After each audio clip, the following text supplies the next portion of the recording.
What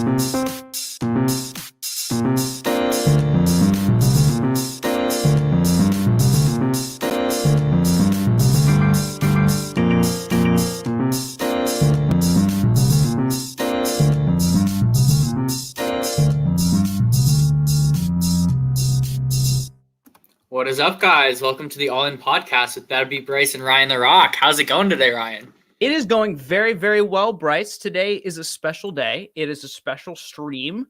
For the first time in a long time, it's just the two of us. I think it's been like literally 6 months since it's just been the two of us. It's been a long time. I'm excited to go over. We've got a stream to go over. There's a recent final table. There's some tournament in Texas.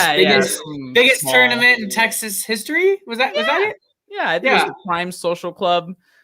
So tell me a little bit about this, because I'm pulling the stream up right now. So tell us a little bit about the Prime Social Club, because it is new, correct? And this was like their marquee signature series event. I actually think they've been around for a few years. I don't know exactly when they were established, but I've heard talks about like old management, and I've heard some interesting rumors about the people who used to run the place before Hammer took over. So that's some interesting tea. I don't know whether I should spill or not. Okay. Basically some accusations of money laundering, which is interesting. But no, Hammer very much has put on some great events. He's worked for WPT. He's worked in Vegas. He's worked for international tournaments. The dude knows how to put on a tournament. So this was a $500,000 guarantee, $1,100 tournament, and there ended up being over $1 million, almost $1.1 million in the prize pool. There were 4 starting flights. And the Saturday flight, actually, there was literally a line completely out the door. And I got there like 45 minutes freaking early. And I still, where's my damn receipt? I mean, long story short, I was alternate over 100. And I didn't get in the tournament for 2 hours. So explain that to us. Explain that to the people. That just means that, so does that mean that there are just so many people in the venue that you had to wait? They literally didn't have enough tables or space. Wow. Yes. Yeah. So I still got in with very significant enough big blinds, but I got short stacked on day one. There was a point on day one where I was down to 8 big blinds. It folds to me in the small blind, and I rip 8-10 offsuit because you're ripping like the vast majority of your range, and I get called by like king 3 off, and I double. And had I lost that, like this never would happen. Yeah, exactly. We wouldn't be here. So yeah, obviously, as we've got the stream on, I end up final tabling, and there isn't much to say other than I was very, very card dead, and I tried to pick my spots wisely. Yeah. And initially, I just thought I'd played bad when I woke up and just got, oh my God, you're such an effing nit, 5% VPIP, like blah, blah, blah. Like literally a dude on the rail's advice to me was, and I quote, quit being a pussy. And I'm like, buddy, like you haven't seen the hands I get. Like I very much am not one to back down from raising my button when I have jack shit. But I would wake up with 9 deuce offsuit off like a 9 big blind stack. Do I want to rip into a big blind who I know is calling light? Like, no, I don't. And my hands were so tied, bro. Especially after a certain point, the guy on your left gets a big double, and that super handcuffed you too when you were in blind v blind scenarios, because the guy to your left has you like 3 times over covered. So it's not like you really have much flexibility with like your limping or your opening range off of 12. And thankfully that dude was actually kind of tight, but like he's still calling me with ace X. Like if I jam my king whatever jack off, he's still gonna call me ace. So I can't just be jamming these 9 deuce offsuits. But I have a lot of history with some of these players on the table, just from playing with them through day 2 or day 1 or whatever it was. And specifically I had the most information on David, which will be interesting later on in the stream. But so at this point there are 9 people left. Chip count, I am sitting in 8th with 14 bigs, 2.2 mil, and it's not looking great. So we're coming up to a pretty important spot right here. So we are literally just 3 minutes into the stream. This is on a 30-minute delay, so I'm watching this live. I think it's like 2 o'clock in the morning when this stream actually got going. So it was late. And is it this hand? It is not this hand. I believe Scott just rips it in this hand and gets folds. Yeah. Actually, he might just raise. I'm interested. He probably rips it. But I would be ripping it. First and foremost, you're looking fire in that All In Poker podcast hoodie, by the way. I'll give myself that. I heard a very funny comment that someone said I looked like I was in the Blue Man Group, and I thought that was pretty funny. I do look like a big ass blueberry, just decked out in blue hat, blue like just everything. Blue mask, the whole thing. Yes, sir. I got that Dolphins mask. A lot of people figured I was from Florida. Thought I was some Florida crusher, so that's sick, sure. And so one of the things that you're going to see throughout this final table is that it is very tight. So, I mean, it does make a lot of sense. And that factors into a lot of my decisions. But at the same time, there wasn't much limping at all. Mm-hmm. No, which is very important. I think it only happened. Yeah, it only happened like a total of 6 or 7 times throughout the entire table. Exactly. Limped. I think we're gonna hit one of those scenarios soon. I'm not 100% sure, but at this point, we're looking at this final table. There are the gentleman to your right. His name, I don't want to butcher it. It's Zen, I think. Zenkai. Zenkai, thank you. He has over $2 million in live earnings. He is probably the only, axe murderer of death at this table. Beyond that, the guy who won, I know we mentioned, was pretty tight, but he also just banked a Venetian tournament for like $70K like last month. He was telling me about. He's like, dude, this is so sick. He's like, how am I here? Like, he's definitely a professional. I looked on his Hemden mob, and he's playing tournaments like 4 times a week. There were definitely a substantial portion of the table who had significant cashes in the past. This is an important hand. So hijack bumps it up to 300K min raise. Button flats.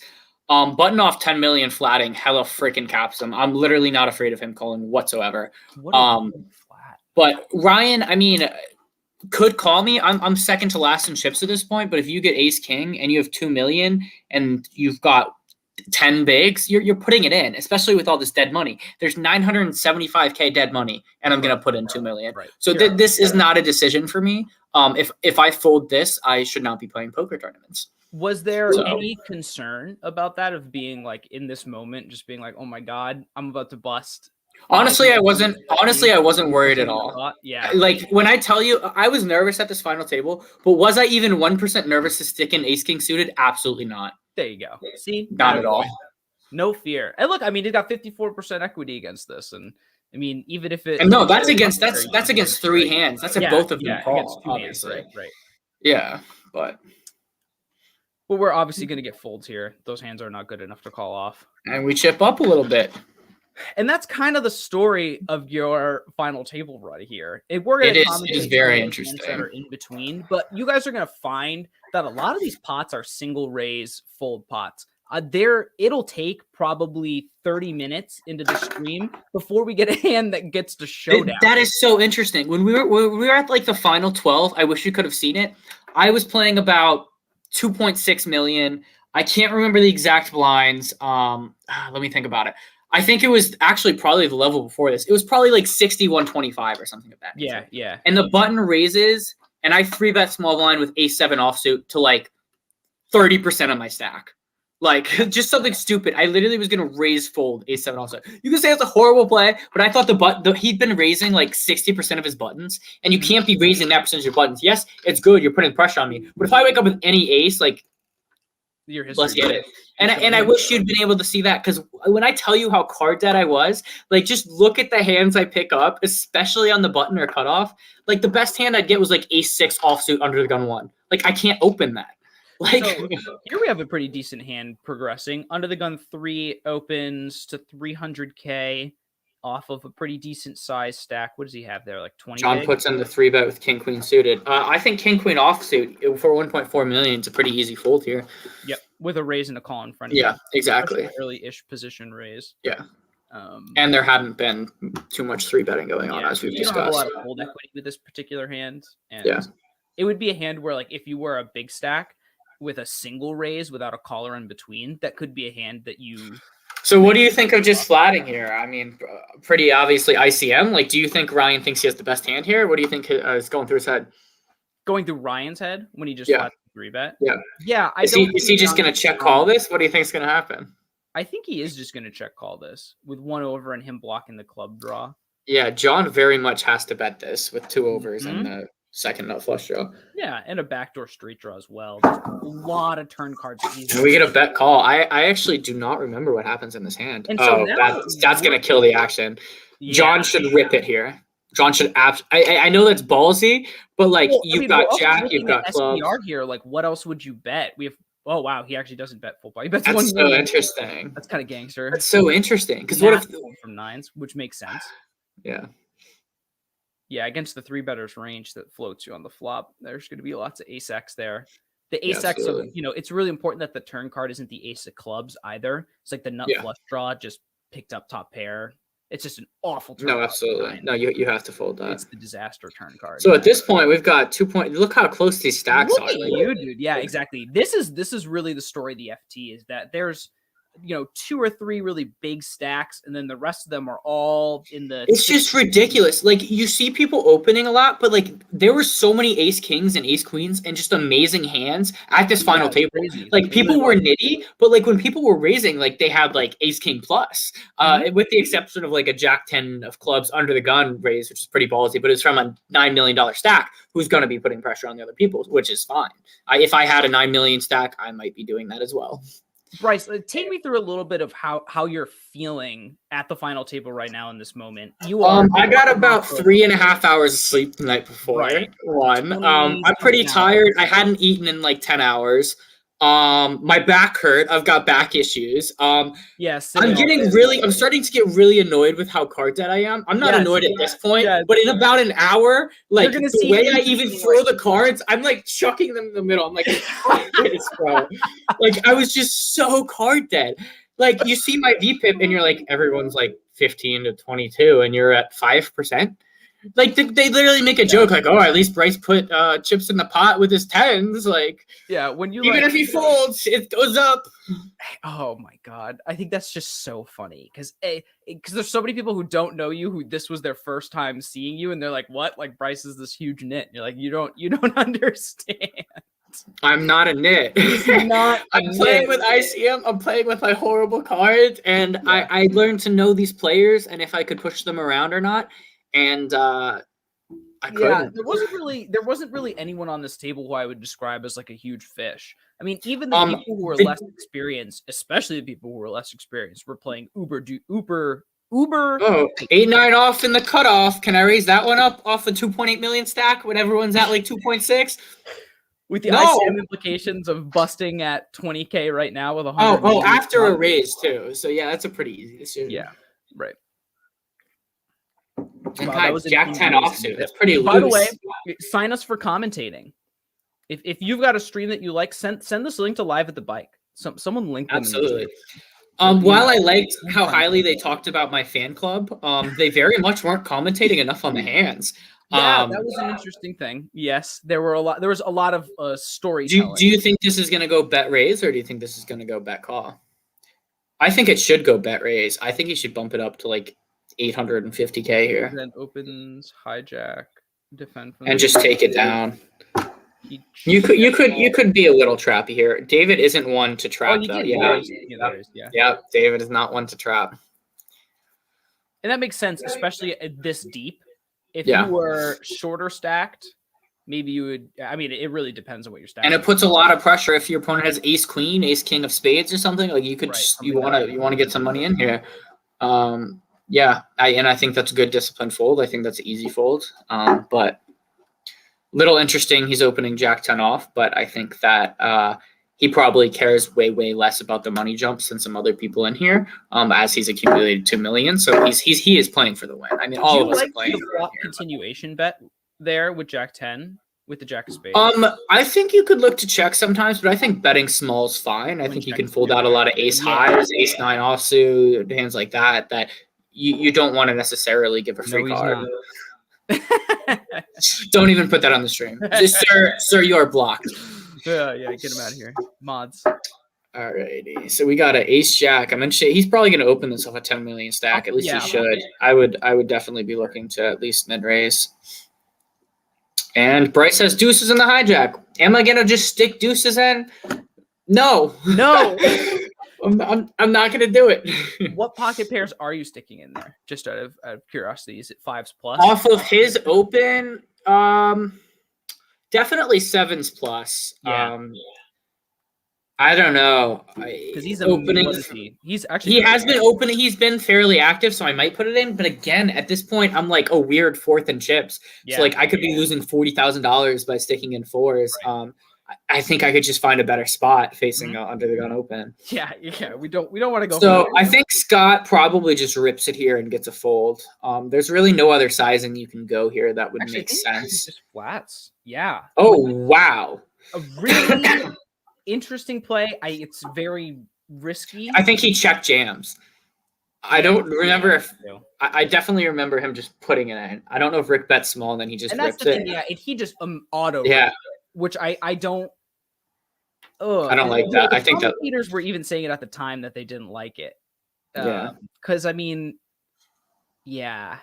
What a weird. It's so fast too. I guess he was trying to make it look bluffy by doing. You think if this board is 8, 9, 10, Rick flicks in the call?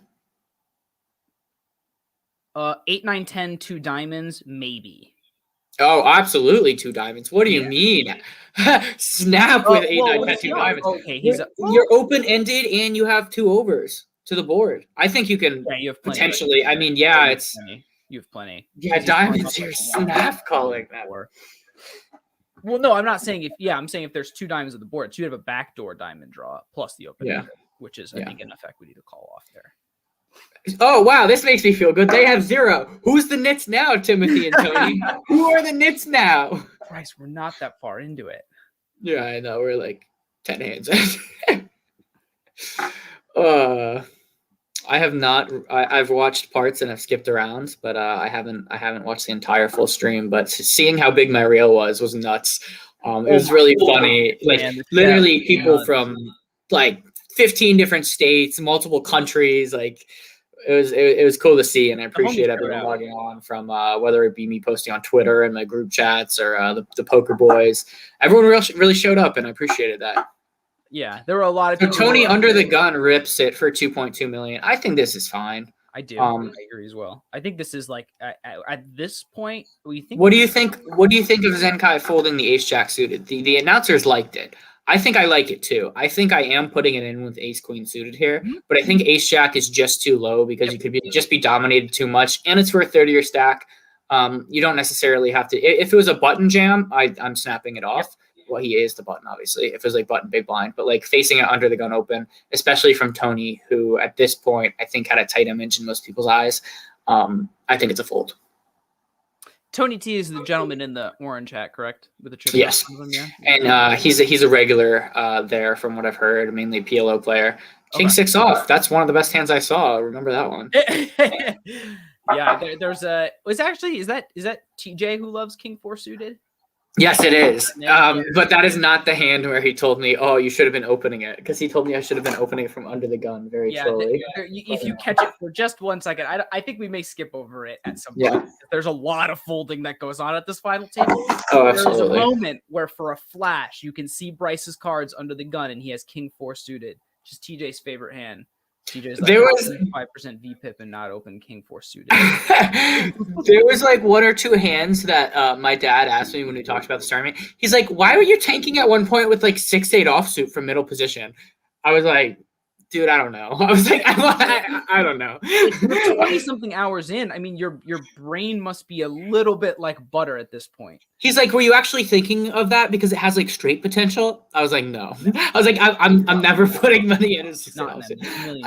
I couldn't tell you what I was thinking. So the guy to your left, spoiler alert, because we are not going to watch this until the very end, or else we'd be here till tomorrow morning. We will watch the final hand though. Yeah, we will. We'll watch the final hand. But the gentleman to Bryce's left, whose name? Do you remember his name? His name will come back around at some point for us. But, he wins the event here, and you were sitting next to him. And it seems like you kind of were chatting with him from time. Oh, we talked a ton. We talked a ton, and most of it was after you would fold. You turn to him and go, "Jesus, there's another garbage." No, he would normally talk to me. He whispered everything he folded to me. He's like, "Bro, I just folded Queen King offsuit pre-flop. Like, do you think that was the right fold?" Like, I don't know, man. He was talking to me. I wasn't talking to him. Yeah, except in one instance when he tells me I make a loose call, which we will see shortly. Which a player berates, like he literally stayed there for an hour after and like vented to all his friends about a call that I made. And I'm excited to talk about it, honestly. Yeah. So here we do go. I have Jack 10 suited? Yeah, this is so annoying. If it had just folded to me, I obviously easy open. But what am I gonna do here? It's all in or fold with Jack 10 suited. I'm not putting in Jack 10 suited. Like, that's not happening. Flat, not even close deep enough to. That's half my stack. Like, never in a million years. I noticed Bryce at the opening size at this FT, even though it was pretty short, it seemed that some people, and especially the bigger stacks, were opening to 3x. It was very interesting, even bigger sometimes. I think they just wanted to put absolute max pressure and was like, look, you can't flat your little 3s through 6s, jam or fold. I actually don't think it was horrible. I definitely found it interesting, and it was almost pretty polarizing. But I think as we see most of the time, it was strength. Most of the time that these guys are opening so big. Hi, Ashley. Ashley had an amazing run. We had the opportunity to play on our day 2 table together for like 4 hours. I actually, Ryan, very much want to go over that hand with you, whether it be today or whether it be next week. Basically, I'm just going to talk about it now while we wait until my hand comes up. She has pocket 10s. The blinds are somewhere around 10, 25, probably. And she raises to 75K under the gun, and I'm in middle position, and I make it 160K, and it folds around to her. She flats. Yeah, the flop is about 9-6-3, 2 clubs. She checks. What'd you say? What do you have? You have 10? Kings with the king club. Kings with king club. Okay. She has 10s with the 10th club. So there's now like 370-ish in the pot, and I bet pretty big. I bet like 175 or something, and she calls. And at this point, there's like 700K or whatever in the middle, and she only has 800K behind. The turn brings another club, like the 3 of clubs, which brings the flush in. She checks. I jam 800K, and she goes in the tank for like a minute, which is insanely long for her, and ends up making the fold. Yes, sir. Yes, sir, TJ. Let's keep running it up. This David kid literally luck boxed the shit out of everything. This hand might have cost me $10,000. Standard as hell. Yeah, nines is putting it in. Kings is calling all day. Just 9 in the window. Yeah, just right in the door. The most interesting thing that we will see on stream later is someone jamming about 7 big blinds, small blind versus big blind, 10-4 offsuit, getting called by 8-6 suited, and 10-4 offsuit holds. And that was another 10K. An elimination. Yikes. Yes. And the dude doubled. I believe it was Scott who jammed into the dude who ended up getting second, called with 8-6 suited.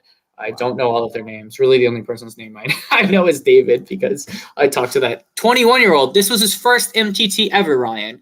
Ever. No, I'm not joking. He's a PLO player. He's a 2550 PLO player who runs home games in Cali. And yeah, he came out with some of his boys, and he every time I would ask, I was like, bro, what you 3-bet me with? He'd flip over his cards and show me. I'm like, thank you. Like, I wasn't giving any. The only time I showed my hand was to Ashley when I showed her the Kings versus 10s, which was also to garner respect from the table so that they thought I was playing tighter than I was, because I was stealing a shit ton of blinds, and might not look like it based on my play from the FT, but David was very nuts, but I love that kid. I actually ended up DMing him, and I said, "Fuck your aces." And then I said, like, good run, man. Yeah. And then he messaged me back just saying GG. There you go. I got the follow though, so thank you, David. If by some miracle you're watching this. Oh, here we go. So this is interesting. This is funny because we actually talked about this with I talked to Ashley about this, how he open folds 8s just to a single raise earlier on in the day.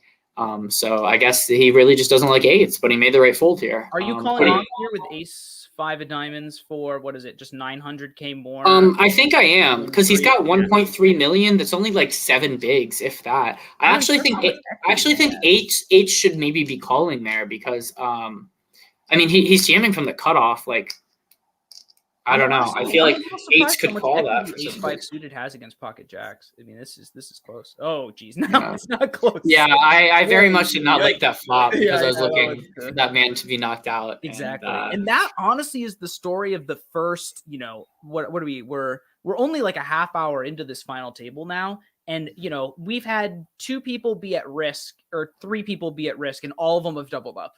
You know, we just can't get someone off this table right now. And the problem it lasts forever. Donating to the small stacks. I mean, at this point right now, when I was sitting there, I was thinking to myself, I'm like, this is going to go all night.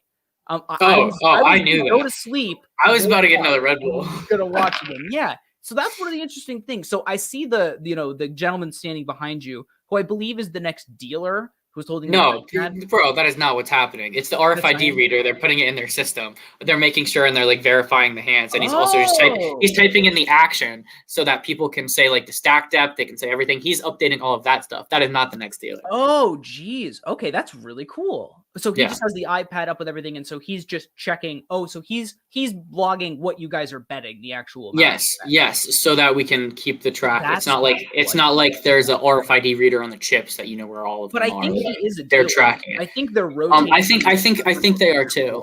Yeah. I mean, he folds. Like literally, I'm on the where am I? Oh, I thought it was button. Never mind. What do I wake up with? Why isn't it? Oh, I just fold mystery hand. Mystery hand. It was trash, I promise. But if we want to fast forward a little, there's definitely some stuff towards the end. Oh, interesting. Ace Jack from the hijack. That's fine. Put a lot of pressure on that. What the heck was that? Sorry, yeah, feel free to fast forward a little bit if you want to go to the next. I think the next interesting spot is probably my open with Ace X of spades. Actually, it is. Literally, David wakes up with ace king every other hand. Like, Buddy's a luck box. I love him, though. He's a good kid. So right now, I've got 9 bigs. I am not feeling great about it. The big blind ante, 400K, that would be an absolute crushing to my stack. Blinds are coming around quick. And Rick, if you want to pause it quick, Rick had been opening a pretty decent amount of hands and probably had one of the highest VPIPs at the table. So by him flatting under the gun, it incredibly caps him. And I think it really caps him at like 6s maxes. And I even think like 6s probably would look to open this off of a $9 million stack. Yeah. Even though it is under the gun. And so, yeah, when he just limps, I'm pretty confident that I have him beat. And when Zen Kai then goes and decides to flat. So it's a pretty interesting spot here with 5s. But I think either player, if they had a hand like ace king, ace queen, aces, kings, queen, if they had any pair over 8s, they would. If he had 9s, he's 3-betting. So the only hands I'm really scared of are like 6s to 8s. Well, he might be 3-betting. I don't know. 6s to 8s, those really the only hands I'm afraid of. And considering how much there's 900K dead money in the pot, and I only have 1.8 million. So I think it's a pretty easy jam. I think I should be jamming this like vast majority of the time off the stack depth. And I think that it's interesting that I do get folds from some of these hands. What do you think of pocket 4s limping and then folding? Do you think that 4s has an easier call than 3s? Yeah, I think because there's a player in between with Zen in between. I'm really super confused by this play by Zen. I honestly wouldn't have seen a player like that to limp under the gun 1 after an under the gun open, and then call someone who hadn't been playing many hands after. I mean, I could definitely have a king queen suited, ace queen offsuit, ace jack suited, maybe.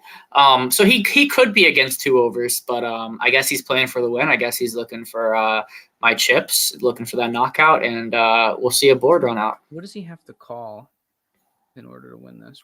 He has to call 1.6 million to win 4.3 million. And he is nowhere near the enough equity. He has 15% equity in the hand, obviously. With IC, so it's. I mean, if he knows my hand, he's not calling no shit. But like, I guess he thinks my range may be a little looser than it is here. But yep, and he sticks it in. I mean, we were going bonkers. The chat starts losing it. We're like, there are all caps. Hold. Are you jamming that there, Ryan? Yeah, I agree. Yeah. I think especially after the explanation, I was staying for you to jam IRL. And then I see the 5 on the river. Yeah. Look at you. You're like, oh god, I got to keep playing. I look depressed even when I win pots. You love to see it. That's so funny.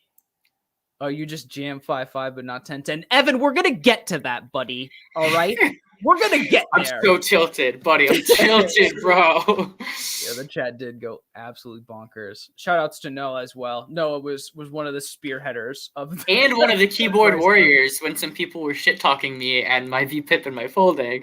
Look at the hands going on here.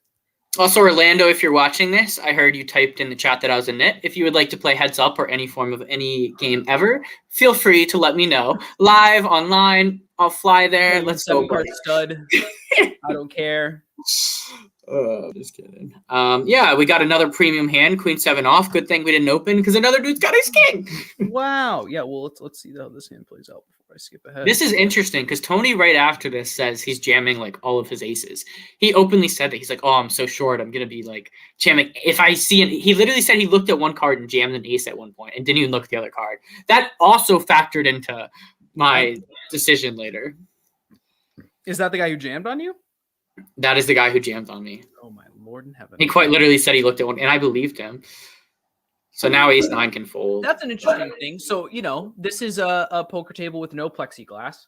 And so there is a lot more table talk, I would imagine. How is that kind of dynamic? How are people so happy to be back? Once the live stream went on, people got a lot more quiet. There was a lot more table chatter. I mean, I was talking to the guy who inevitably won, and I also, whenever David was next to me, even you could hear one thing I said to David, but like I talked to David a few times, and ironically, 2 hands before my last hand of the tournament, I asked David how much he's playing, like just randomly, because I didn't know. I was like, "Hey, David, how much you playing?" I don't know if you can hear that or not, but it's just ironic. No.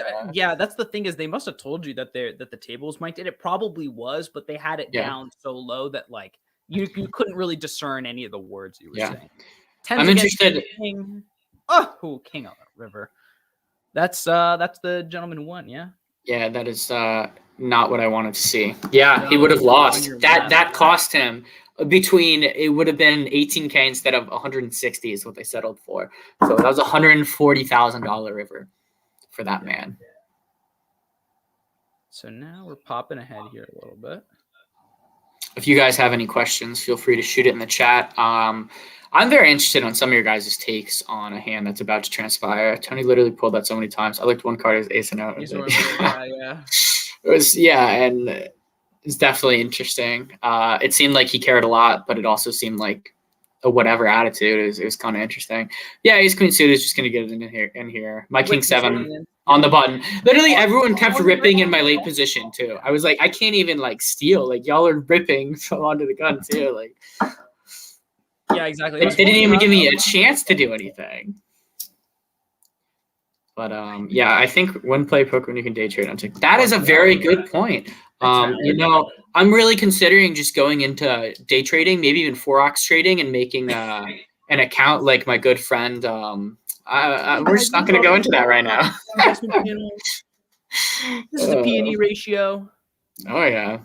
Evan's been dabbling in some stocks. I think he went bust though. What did you say? In business. I did get a degree in business. I mainly got a degree in poker though. I studied poker more than I did actual school, but you know. So this is your biggest final table. This is your biggest score in an MTT ever. At what point, you know, was it before? Oh, we gotta watch this hand. Ace 3 suited cutoff. I was incredibly card dead. This is a pretty clear open for me.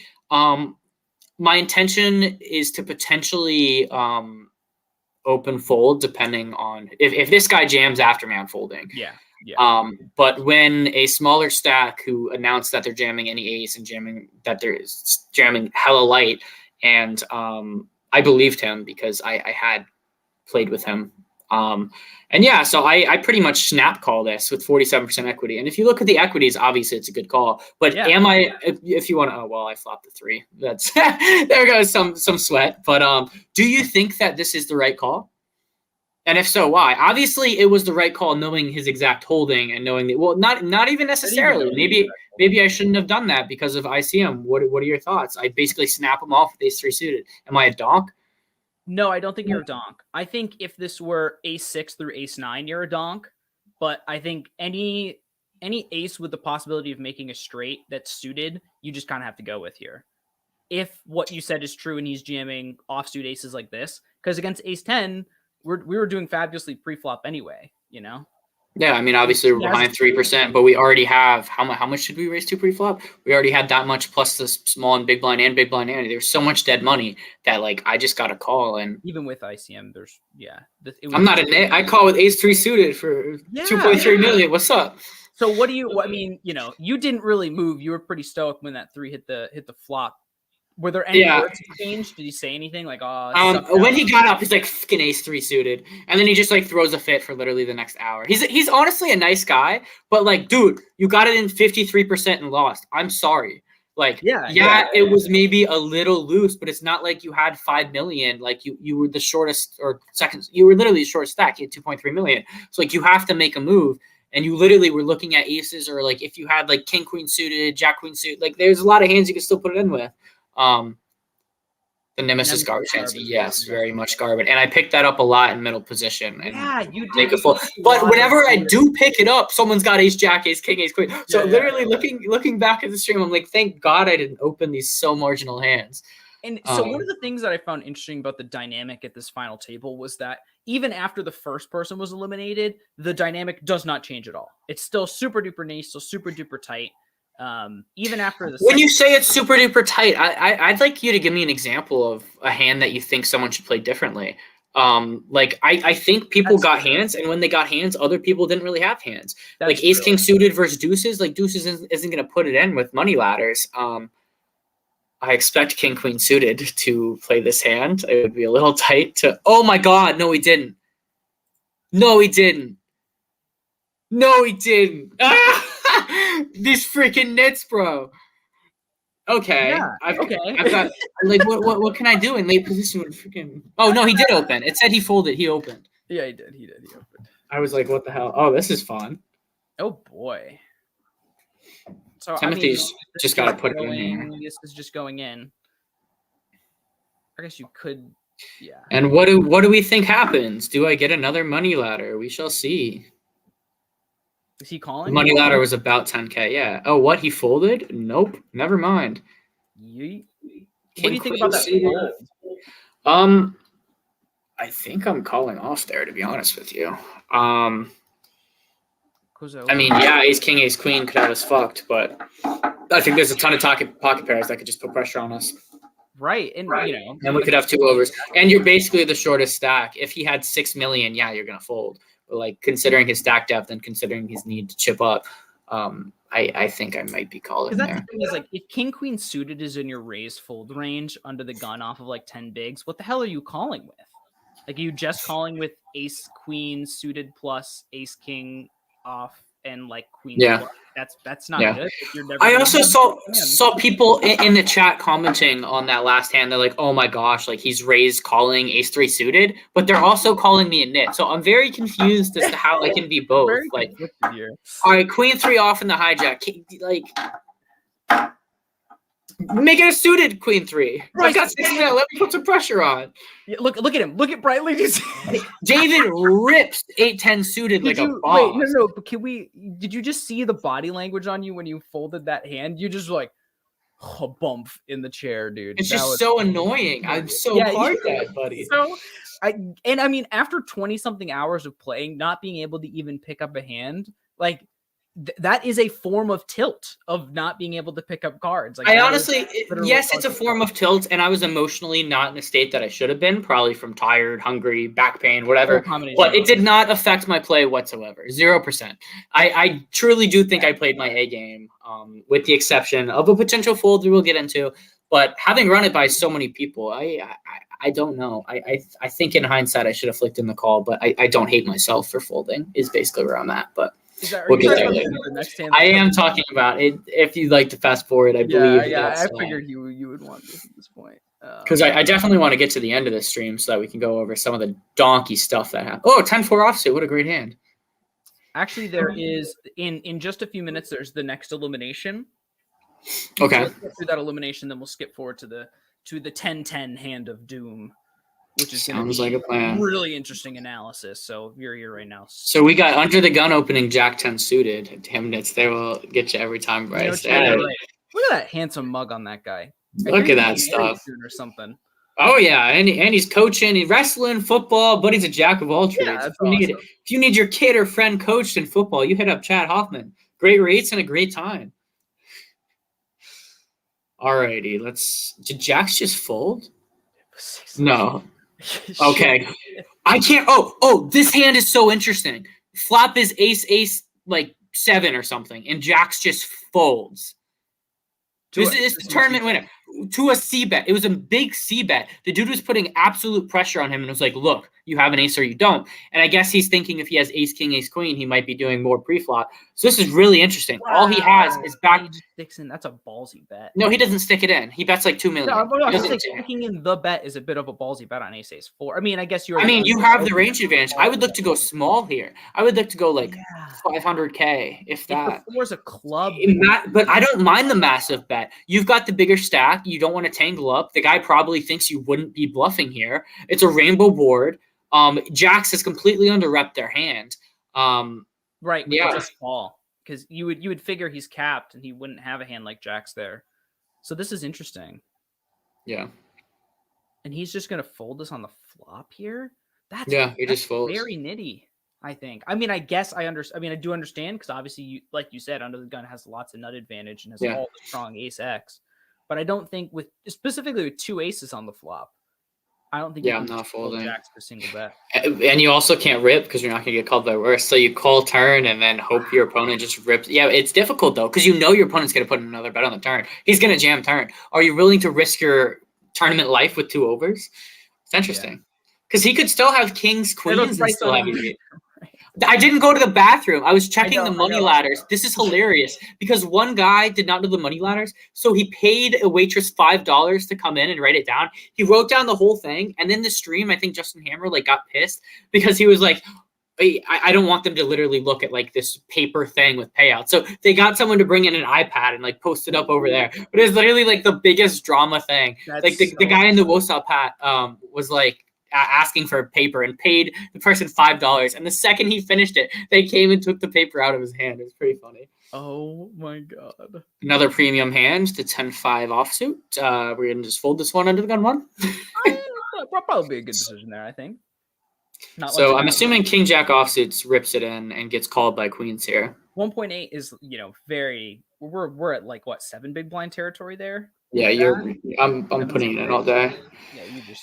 Unfortunate, but you have an overcard. Can the queens hold? We shall see. Obviously, a snap from John. Nothing else to do there. A very nice spot when you wake up with the ladies and someone just open jams into you. Alrighty. Jack on the flop. Some hope. A little sweat. Turn is not great. Need a jack or king to stay alive. And we have a 10K money ladder. Ship it to Papa, baby. Oh my goodness. So at this point, we now have one card too much, haven't you? We have 29,000 locked up, and we are 4th in chips. Oh my God, this is painful. I can't look at that. I get up, check the money ladder again in case it changed. Of course, it didn't change, Bryce, you donkey. Why would they change? Let's get ahead a little bit here. So now we are approaching. It's either this hand or the hand after where it comes up, but. We just skipped ahead, I think, another 20, 30 minutes there. I have sent this hand to probably 50 different people. Yeah, this is and I think the grossest FT spots. 35 say to call and 15 say to fold. And it's interesting, the mix of pros and amateurs. Nearly every single amateur says put it in unit. And it's about 50-50 with the pros that I've asked, interestingly. But so we'll see the spot, and then I'm curious as to what the pros' rationales were once we get through our thinking of this. Yeah. So were you looking down at your cards right as they were dealt to you, or did they I was waiting until every position so no one could get a read on me until I did it. On occasion, I would just look out of freaking frustration, once or twice. I looked one move ahead, but I never had anything. So is the next hand after this one. So interesting. Zen is raising his Lucis King 10 off, which is good. He gets the folds from everyone. I think that's a good play considering his stack depth. And considering he was opening pretty frequently, which is why I jammed the 5s also. I'm getting no love in the chat today. Come on, guys. Where's the price support? You're getting love there, yeah. Yeah, the tactical P break was very interesting. I called it a GTO P break because it was so fast, even though everyone. Who? I never peed. I know you did. That's you so popped funny. out around the corner. I said Bryce is on a GTO P break, and then That's so everyone funny. went off about how quickly you peed, but you obviously didn't pee. I was gone for 10 seconds. Literally 10 seconds. You disappeared from frame. I sent the GTO P thing, and then it all went downhill very. That's pretty funny. Oh, wait a minute. It's not even this hand. It's probably the hand. Jack 6 offsuit. Lovely. Jack 6 offsuit. Oh, my God, Bryce. Why do you have a 5% VPIP? Probably because of that. I still have not seen a hand I wish I'd played. Yeah, and, that kind of sucks for you. And you could see it. I mean, you could look. You're visibly frustrated throughout the stream. And that was honestly hard for me to watch as, your friend, to watch you go through this where you can't even play the game. I played 5 hands. I raised King Jack off. I raised Ace 3 suit. I literally played 5 or 6 hands in the 3 hours I was at the final table. Did you even get post flop? I don't think I did, dude. I did not get post flop 0 times. Put in a single bet post flop. This is interesting. Do you think I'm raising with the intention? Oh God, this is so interesting. Do you think I should just rip it here? I think that's too loose, and I think I want to get some value. So it's folded to you under the gun 1. We're at 125. I'm not ripping the 4th biggest stack. That's too loose. I think I just have to open. And I open big because I want to show some strength. Yeah, because we're off at 20-something blinds here.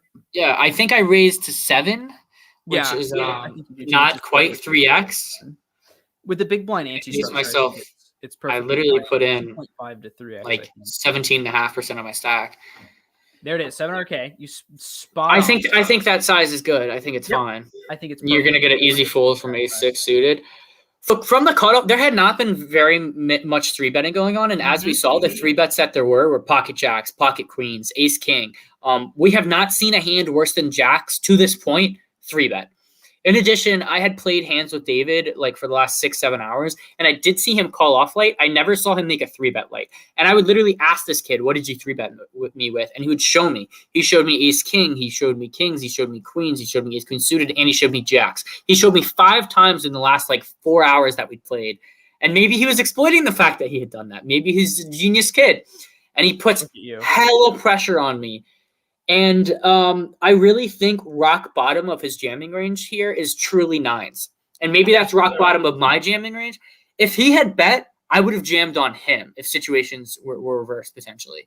Or if I was in the button and he was the big blind and he rips on me, I'm snapping the shit out of this.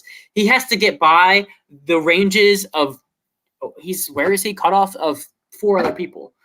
He has to get through button plus. Yeah. Anyways, I think at this point, at best, I'm hoping to flip.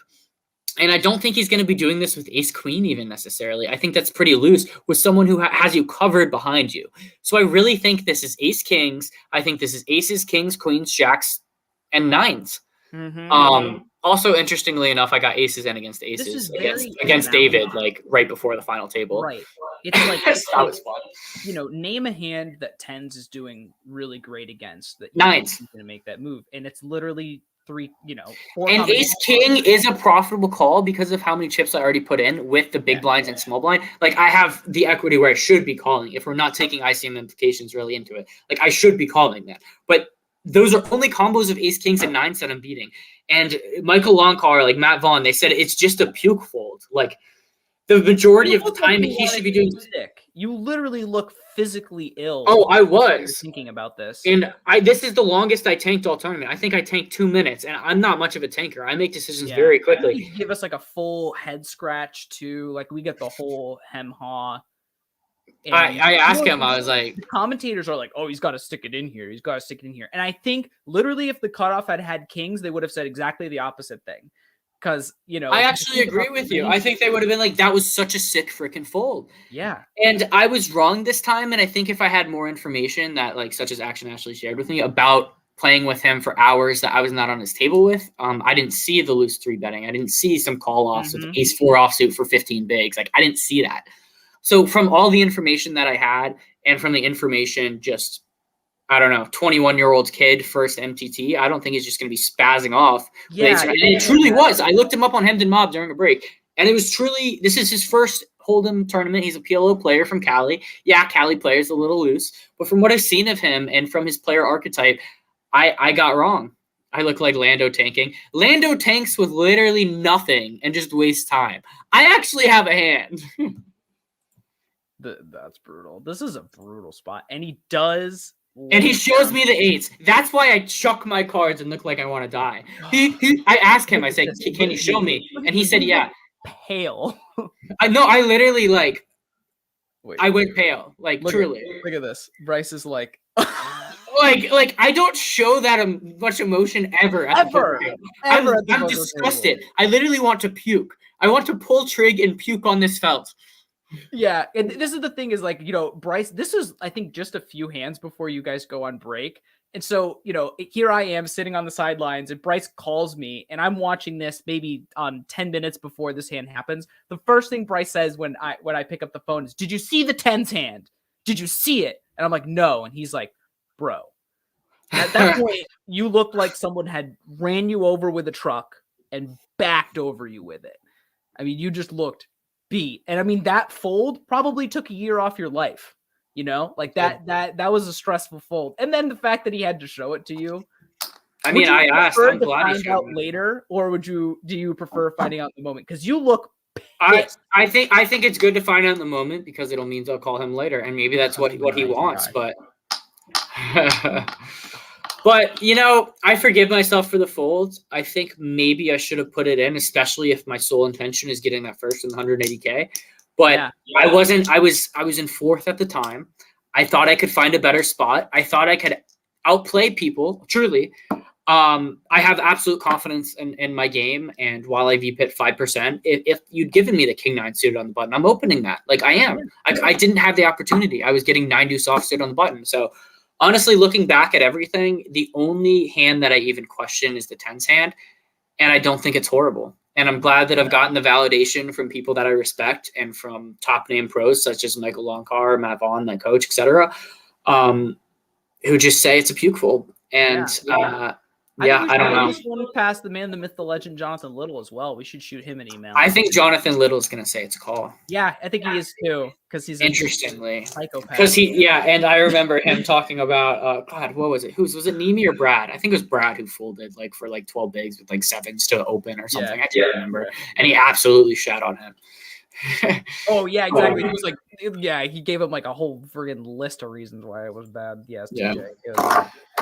TJ, I'm sorry I didn't open that King 4. We got a lot of people watching today. If you guys have any questions for us, we've got another 10 minutes about a streaming. If you message me about tonight's game, sorry I'm not responding. I'm kind of on stream. Make sure you hit that subscribe button below if you're enjoying the content. We have a lot of fun interviews. We interview cool people from the poker community once a week, every week.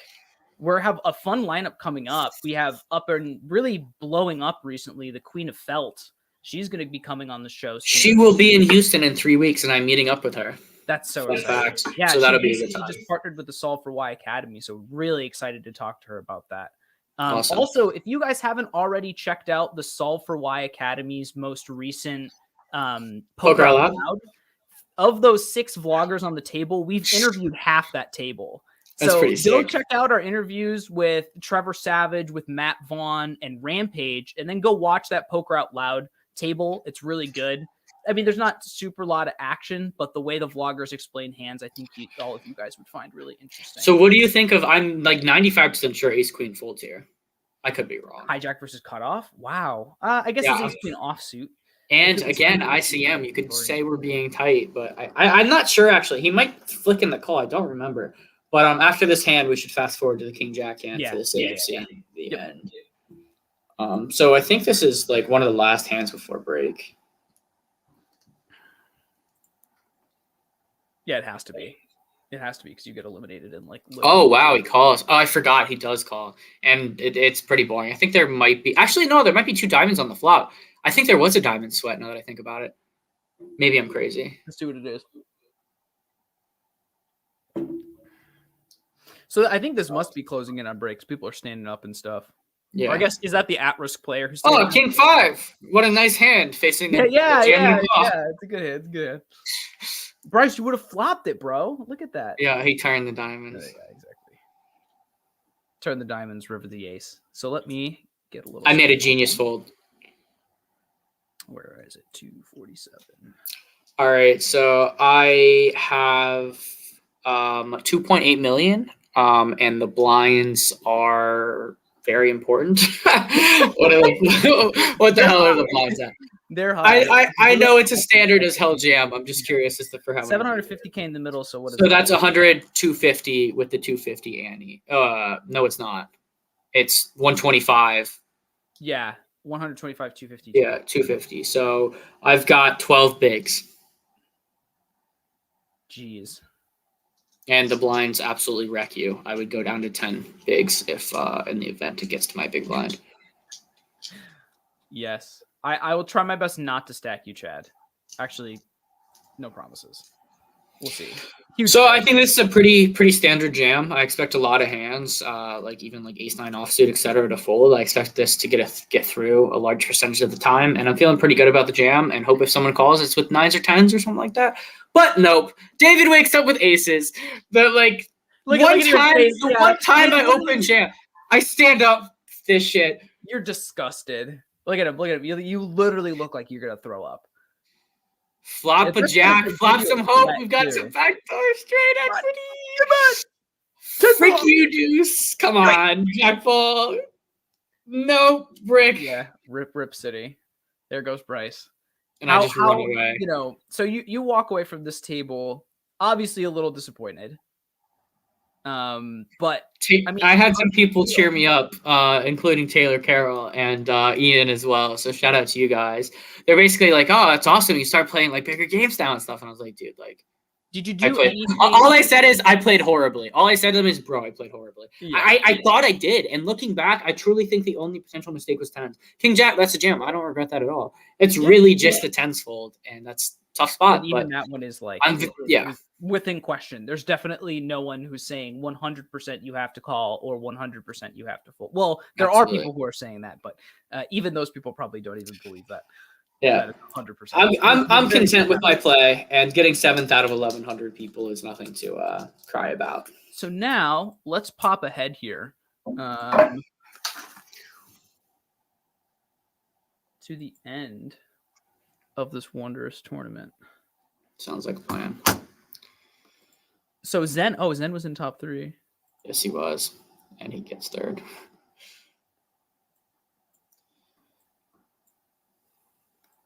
So there's going to be an interesting. I think there's a quick break because I think they have a discussion over what they're going to do. Potential chops.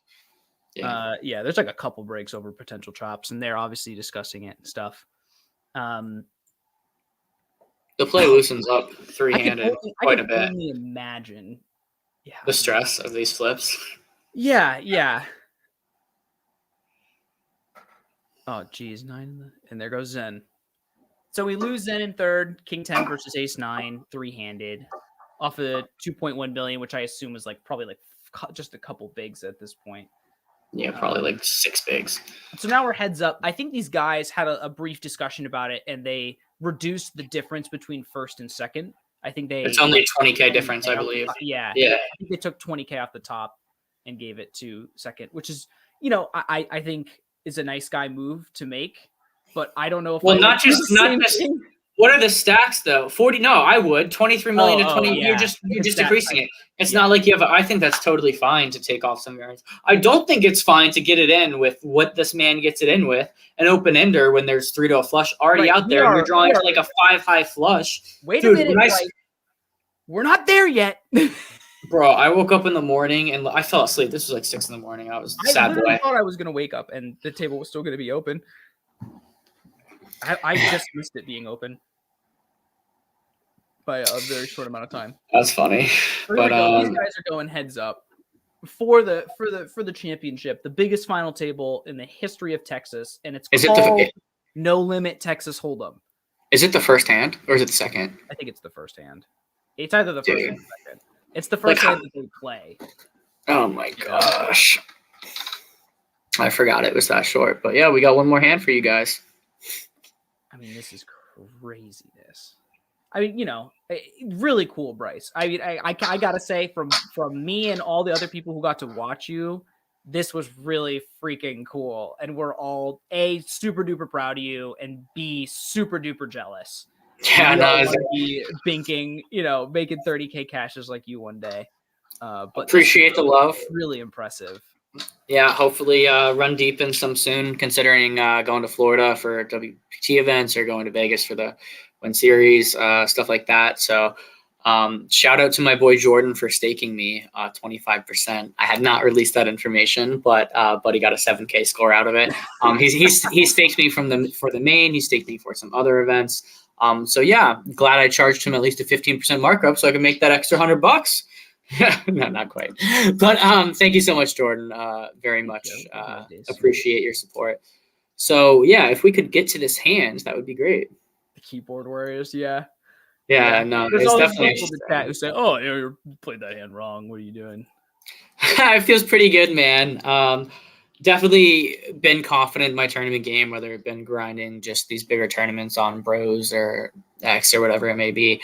But I haven't had that much live experience playing tournaments. I'd only made it really deep and like a few, not even deep. I just made like cashes in some decent tournaments, but those didn't even make it on Hendon. So I now have my Hendon profile up, got 4 digits. Like 500,000th on the all-time money list, dude. It's only up from here. There we go. Okay, can we like fast forward to the hand? If you guys have any questions in the meantime, shoot it to the chat. If you have any comments or anything like that. This is 100K guaranteed at another club next week. Which club? Oh yeah, let us know. Absolutely, it was the home game practice. Oh, here we go. Here we go, ladies and gentlemen. We need to pause. It is a limped pot. Timmy G here limps in for 250K. John checks out of the big blind. Flop all diamonds. Tim flops the effective nuts with the 8 high flush. And John flops the open ender of the low end of the straight draw with the 5 of diamonds in hand. Yep. So, action flop for sure. Both of these hands are really good heads up. I mean, but very it's not. John 750K all in. So John checks pre-flop and then leads on 6-7 queen all diamonds with the 4-5. What do you think of this lead? I don't like it. But what I like less is him calling off with less than 1%, losing $20,000. He calls. With an open-ender drawing with you could just be so effing dead here. You're literally dead to a straight flush. Yeah, this is definitely I think a tired call. I think looking back on this, he has to regret this. I mean, he just made 120 whatever thousand. But yeah, I mean, he flicks in the call here, and he is basically as dead as they get. He needs running straight flush cards in the bottom end of the straight flush. Yeah. It's 4 of diamonds, 3 of diamonds exactly. Yeah, he's dead on the turn.